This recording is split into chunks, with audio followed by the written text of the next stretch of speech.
नागेन्द्रहाराय त्रिलोचनाय भस्माङ्गरागाय महेश्वराय नागेन्द्रहाराय त्रिलोचनाय भस्माङ्गरागाय महेश्वराय नित्याय शुद्धाय दिगम्बराय तस्मै नकाराय नमः शिवाय शंभो शंकर जय हर ओम जय शंभो शंकर जय हर ओम जय शंभो शंकर जय हर ओम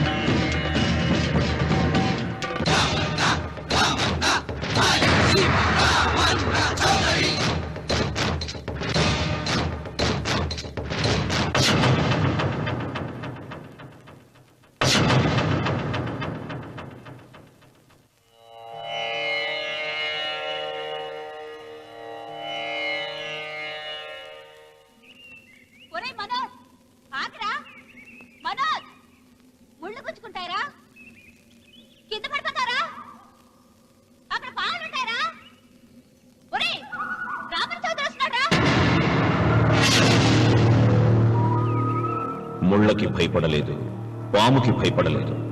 రామన్న చౌదరి పేరు వినగానే రాతిబొమ్మలా ఆగిపోయాడు. అవును, రామన్న చౌదరి చిన్నవాళ్లకి చిరుత పులి, పెద్దవాళ్లకు పెద్ద పులి. ఎవరితను? రాయలసీమ రామన్న చౌదరి తాతలు. వారి కాలంలోనే సీమను వదిలి ఈ ప్రాంతంలోనే స్థిరపడ్డారు. వేలాది ఎకరాలు సంపాదించి జమీందారులుగా ఖ్యాతి పొందారు. అందుకే రామన్న చౌదరిని అందరూ రాయలసీమ రామన్న చౌదరి అంటారు. గుమ్మం దాటవలసి వస్తే నల్ల చొక్కా వేసుకుని బయలుదేరుతాడు. వీధి గుమ్మాన్ని వదిలిపెట్టి పెరటి గుమ్మం వైపు నుంచే వెళతాడు. ఎందుకో, ఈమె సీతారత్నం. రామన్న చౌదరి అడుగులో అడుగు వేసి అతను మడుగులో దిగమంటే దిగే భార్య.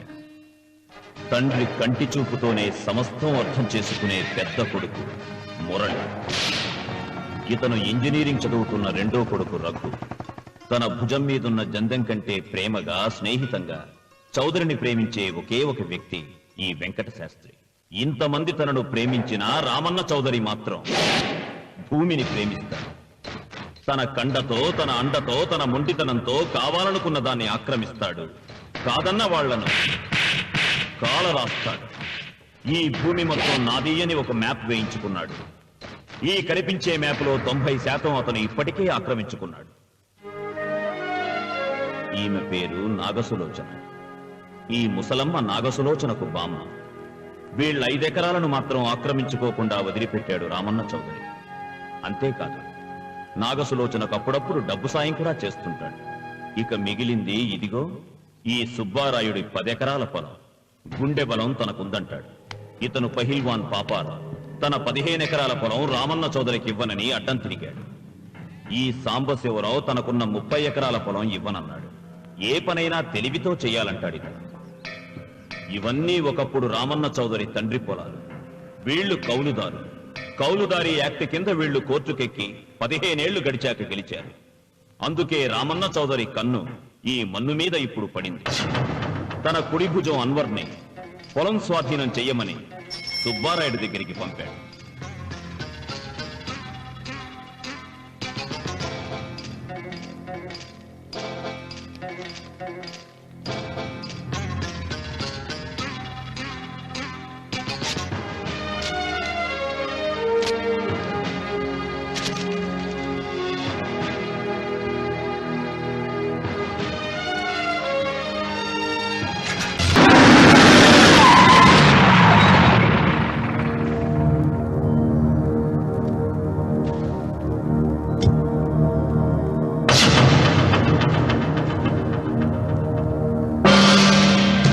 సుబ్బారాయుడు, రామన్న చౌదరి గారు వచ్చారు.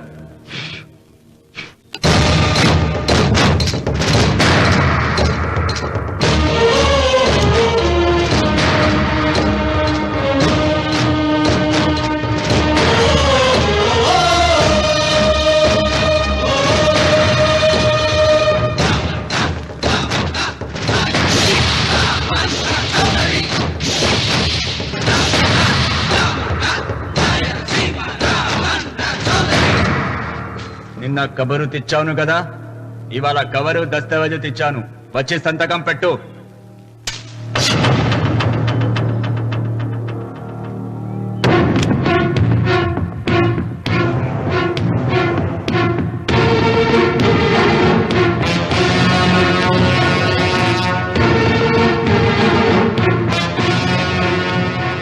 వెయ్యనా తిప్పను? హే సుబ్బారాయుడు, కొండ చిల్వ నోటులు కంఠం పెడుతున్నావు, చేస్తావు. ఆకు తిప్పక ముందే సంతకం పెట్టాయి. అయినా ఆకు తిప్పతే ఏమవుతుంది నీకు తెలుసు కదా.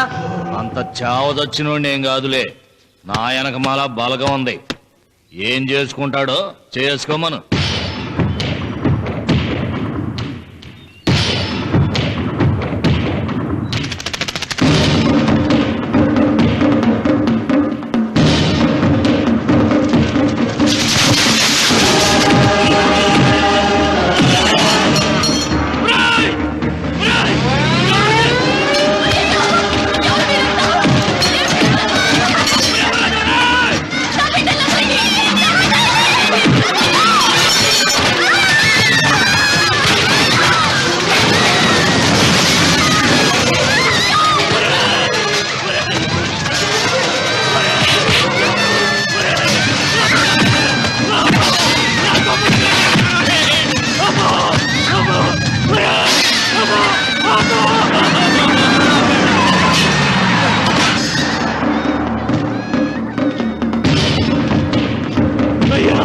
అయ్యా, నోటికడుగు నాశనం చెయ్యొద్దయ్యా, వద్దయ్యా, నీకు దండం పెడతానయ్యా.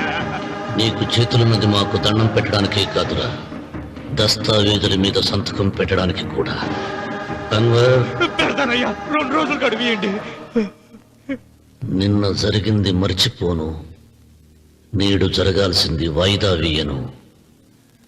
రేపు జరగబోయే దాని గురించి ఆలోచించను. ఈ రామన్న పాదం తాకగానే ఈ భూమి నా సొంతం. చతికిపెట్టు.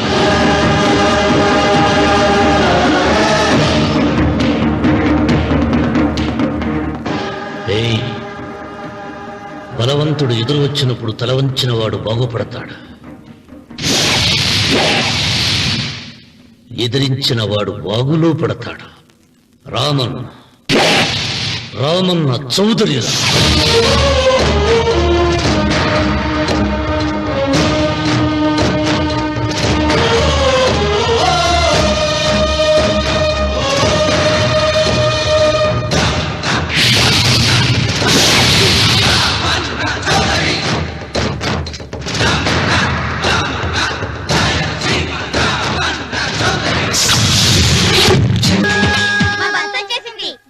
బస్ ఎక్కకుండా ఎలాగమ్మా తప్పిపోయారు? టీచర్, గ్రామం చూడడానికి వచ్చాం. ఇక్కడున్న అందాల్ని మాత్రమే కాదు, ఒక మంచి మనిషిని కూడా చూసాం. అడుగో అతనే. అంకుల్ బాయ్, మీరు మా శ్రీవిద్యానికేతన్కి తప్పకుండా రావాలి. వచ్చేసా. ఏంటమ్మా రాఖీ రెడీయా? నీదే ఆలస్యం. తోడపట్ట పోయిన ప్రతి సంవత్సరం మర్చిపోకుండా కడుతున్నావమ్మా.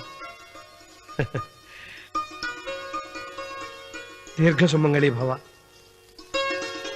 మంచి మట్టి గాజులు వేయించుకోమ్మా. ఈ పేదవాడిని ఇంతకన్నా ఇచ్చుకోలేడు. మట్టి గాజులు ముత్తైదికి శుభం అన్నయ్య. అవును, ఈ రోజు పూజ బాగా భారీగా చేసావమ్మా. ఎందుకలా అడుగుతున్నావు?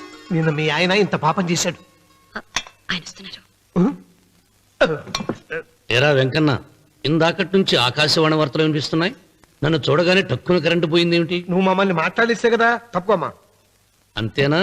పొద్దున్నే తప్పాలా మోసిన సంగతి నాకు తెలిసిపోయిందని భయం. నేను తప్పాలా మోసానా? ఏం చేయలేమ్మా. వీడి గురించి నేను ఏమైనా చెప్పానా? ఇంతకు ముందే కదా అన్నయ్య ఆయన ఇంత పాపం చేశారన్నా.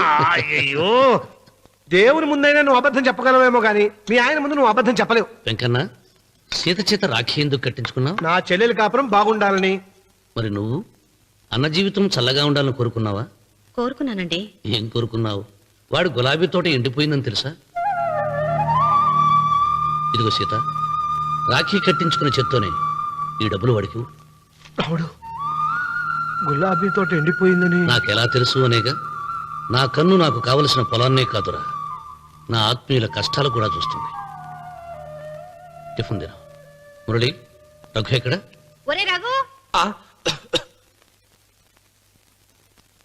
ఒరే ఇంతసేపు ఎక్కడికి వెళ్ళావురా?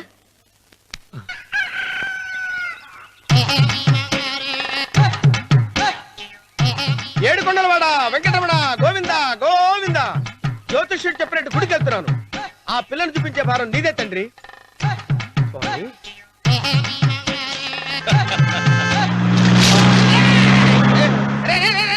దరిద్రుడా, కడుపు అన్నం తిన్నావా, గడి తిన్నావరా?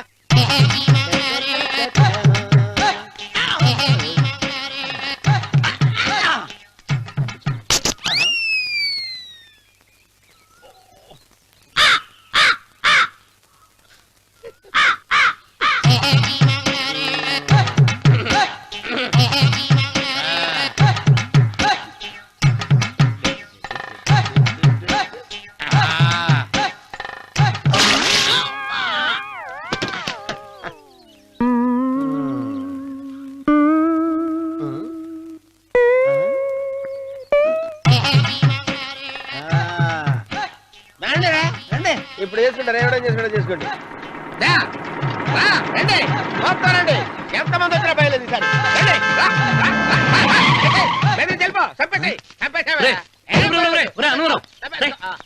ఏమైందిరా నీకు? ఏం చెప్పమంటావు బాబు, పైనుంచి కిందకి ముద్రపోతున్నా పెళ్లి కాలేదు. పక్క ఊళ్ళో పేరెంట్ తల్లి ఆలయం ఉందంట, అక్కడికి పెళ్లి కాని వాళ్ళే వెళ్ళాలంట. అక్కడికి వెళ్తే లట్టక్కడ పెళ్లి అయిపోద్దంట. అయితే మాత్రం గుడికి ఏ అవతారంతో వెళ్తావా? ఏం చెప్పమంటారు బాబు, అదంతా పెద్ద కథలే. ఉన్న బట్టలు మొత్తం పాడైపోయినాయి, మిగిలింది ఒకటే జత, అది సంచిలో పెట్టుకున్నా. అక్కడికి వెళ్ళి అయితే నేను వస్తాను పద. మీరెందుకులే బాబు, మీకు 1 ఎకరాల పొలం ఉంది, కోటి మంది అమ్మాయిలు దొరుకుతారు. నిజమే, చెట్టంత మనిషిని చేలోకి పంపుతున్నారు తప్ప శోభనం గదులకు పంపాలని పెద్దానికి తెలియటం లేదు. ఒరే ఒరే అన్నవరం, నేను పేరెంటాల తల్లి గుడికి వస్తాను, తీసుకెళ్తావా? ఇంకా ఆలస్యం ఎందుకు బాబు, పదండి.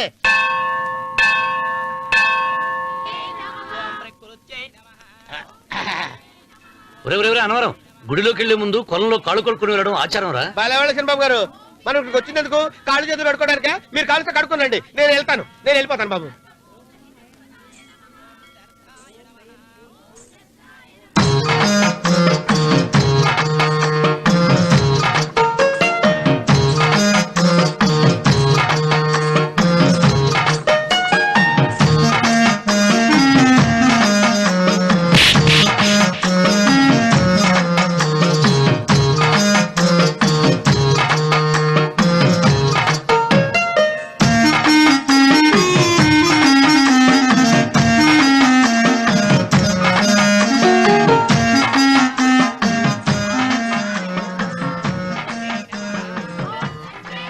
అమ్మా తల్లి, ఏంటమ్మా ఈ అన్యాయం?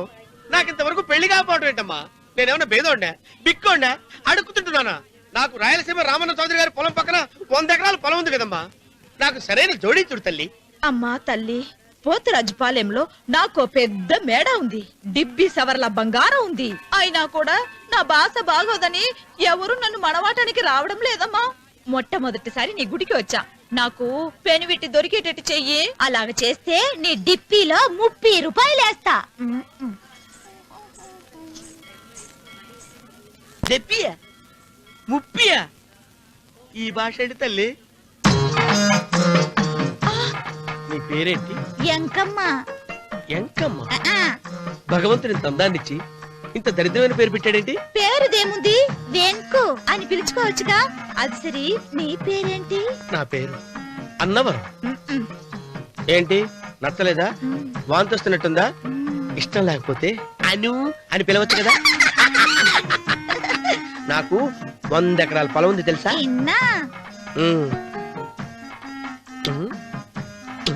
ఏంటి? నన్ను పెళ్లి చేసుకుంటావా? మంగళవారం నన్ను చూసుకోవడానికి పోతిరాజుపాలెంలో ఓ పెద్ద మేడ ఉంది కదా, అక్కడికి రా. మిగతా విషయాలు గుళ్ళో మాట్లాడుకుంటే ఏం బాగుంటది, అక్కడ మాట్లాడుకుందా. వస్తాను. దెబ్బి ముప్పి.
కంగారు పడక సుబ్బారాయుడు, మేమిద్దరం ఊళ్ళో లేని టైం చూసి దెబ్బతీశాడు ఆ రామన్న చౌదరి.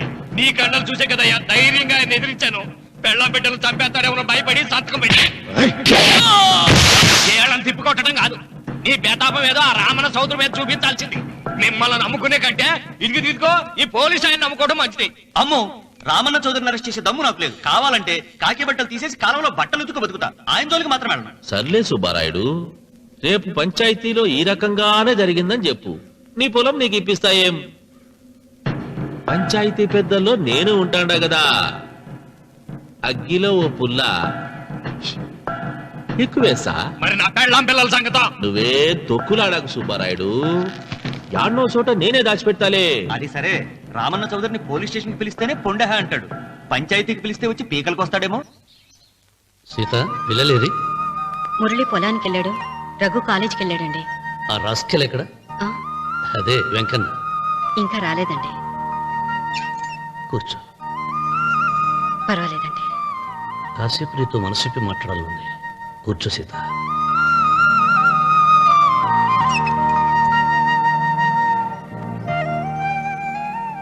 రాక రాక వచ్చింది అవకాశం మా చెల్లెలకి, నేనెందుకు చెడగొట్టాలి? నీతో ఇలా ముచ్చట్లు చెప్పుకోవాలని ఎందుకు అనుకున్నాను అడగవే.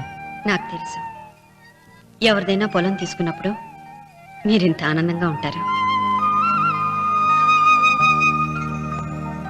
ఏంటండి ఇక్కడ నిలబడ్డారు? అన్వర్, అయ్యా. ఓరి వెధవా, పాడు చేసావు కదా. అయ్యగారు, పంచాయతీ పెద్ద మిమ్మల్ని పంచాయతీ దగ్గరకు రమ్మన్నారు. ఆయన ఆ మాట అనేసరికి నాకు తల కొట్టేసేనట్టయింది. మీరుండగా అసలు ఈ ఊరిలో ఇంకో పెద్ద ఏంటి? మీరే పంచాయతీ పెద్దగా ఉండొచ్చు కదా అంటే ప్రతిసారి నవ్వి ఊరుకుంటారు.